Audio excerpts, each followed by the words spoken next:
Yo, what is up, guys? Prodigy Nelson here, and this is a pretty solid commentary today. So just sit back, relax, and enjoy the show.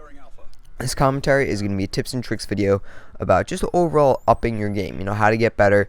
A lot of people are asking me, "Oh man, how are you so good at Call of Duty? How do you get all these good gameplays?" And it's not really a secret. It's just obviously it comes with years of playing. It's my third year playing Xbox. Black Ops 1 was my first Call of Duty. Modern Warfare 3 I played, got 1.4 KD, and Black Ops 2 I just started beasting. So I just got a bunch of tips. I'm going to talk about them all in this video. Hopefully you're enjoying the gameplay in the background. Pretty solid game if I do say so myself. So my first tip for upping your game in Call of Duty, upping your KD, how to get better at the game, is ramp up your sensitivity. You got to turn up your sensitivity. I found that playing on lower sensitivities, I don't know, it's all in the mindset. On lower sensitivities, I didn't feel like, turning fast, turning on people. I didn't feel like, I didn't feel like I could aim good, but aim well, sorry. But turning up your sensitivity is just going to overall up your game. It's going to make you turn faster, especially while stunned. That's just our overall plus. There's nothing you can go wrong with that. It's going to make you lock on easier. You could turn, I don't know, it's just like finer tuning sensitivity. So that's my first tip that you should use. Up your sensitivity. I use sensitivity 12. I haven't gotten any higher than that because I just feel like I'm out of control. There's a limit you're going to have, just an innate ability that you're born with to react to a certain amount. So, and then just turn it up slowly, maybe up it 1 every 5 games, just so you could get used to it, just so you could play with it and get used to it, and then you eventually just get used to turning, using the thumbsticks. So, second thing, I would definitely put toughness on all of your classes. It's just everything you can do to improve your gunfights, which is also what I'm going to be talking about in this. Toughness is such a, maybe it's not underrated, but it's barely used perk, and if you don't know what toughness does, it reduces your flinch.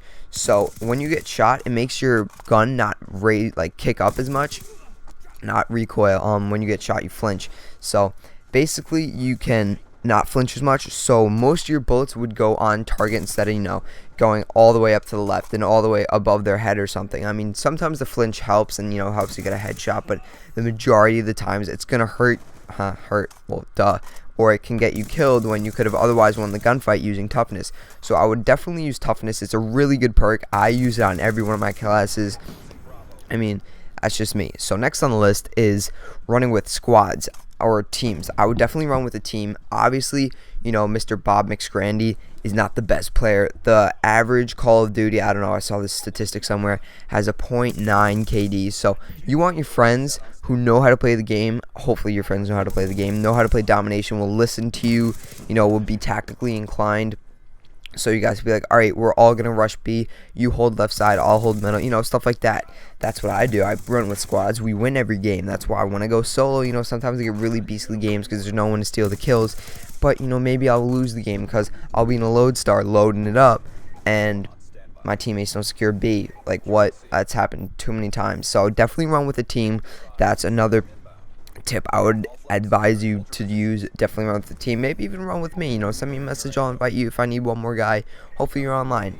So my fourth tip actually, sorry. Definitely, if you guys don't drop shot or change your sensitivity from default, do that. Default, knifing in this game is so dead. By the time you want to knife them, you already know to switch to the B button, which I do. It's really knifing is so bad in this game. I don't even know what they did. There's just no lunge at all anymore, so there's no point in just keeping the panic knife. Drop shotting will save your life so many more times than a panic knife will. Trust me, I've done comparison games where I've panic knifed. I've had it on panic knife and drop shotting, and from not drop shotting, I've died so many more times. So I just advise you to drop shot, just because, or even jump shot, stuff like that. Anything that can help you move around and stay alive, just do it. Anything alright, anyway, on to the next point. Just drop shot, change it from default, and you'll find that you'll survive more gunfights just from being on the ground. My fifth point is get a headset. that here, not only for the footsteps, just because you can hear everything that's going on in the game. If it's just your TV, you know, there might be background noise, mom's yelling at your siblings in the background. That happens to me a lot. But with my noise canceling headset, I can hear everything that's going on in the game. I can control game chat and game sound, so I know everything that's going on in the game, and it's just an overall plus. You could get a nice pair of Turtle Beaches for like $50. It's not so bad.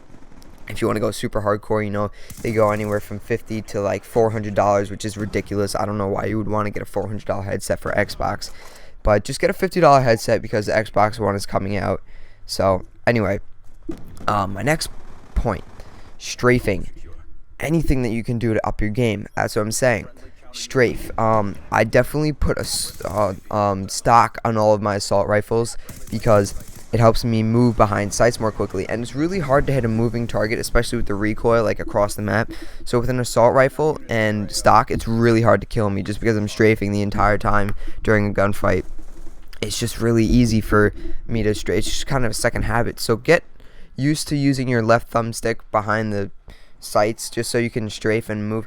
And another thing is, well, this kind of ties in, and I'm not done with strafing, but put your sights up around corners, and that's even better if you have stock or something, so you can move quickly around corners with your sights up. So you definitely want to strafe around corners.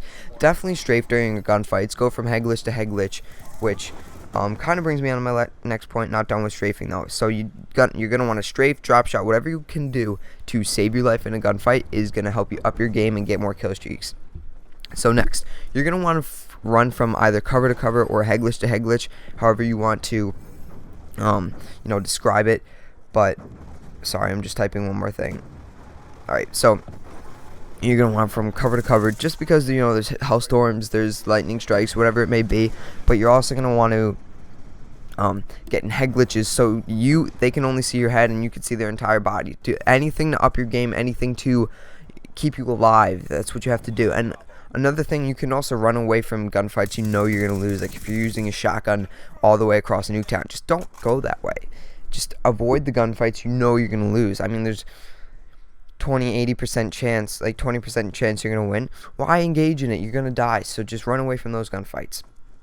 And my last tip is use a suppressor, especially that was not English. Especially if you're gonna be all up in their spawn, you're gonna want to use a suppressor just because they can't see on the map. And whenever I hear suppressor going off, I kind of freak out. So that's also, I don't know, a mental thing you could use. So definitely you want to use a suppressor just because it'll keep you off the mini map. If you're gonna get in their spawn, I have a suppressor on pretty much every class just because I go up in their spawn. I don't want them to know where I am and be set up for the gunfight. So use a suppressor so you're off the mini map.